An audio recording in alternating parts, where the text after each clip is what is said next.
this instructional video, I will show the process of designating a default home location within the Google Maps application. To begin, kindly launch the application and locate your home's position on the map. Subsequently, pin at the desired location. Upon completion of this action, a series of blue buttons will appear. Proceed to select the Add Label option. Subsequently, input the label Home and observe the creation of a private pin labeled as such.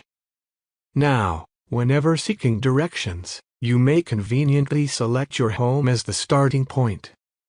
It is noteworthy that this private label remains concealed from public view, ensuring the preservation of your privacy.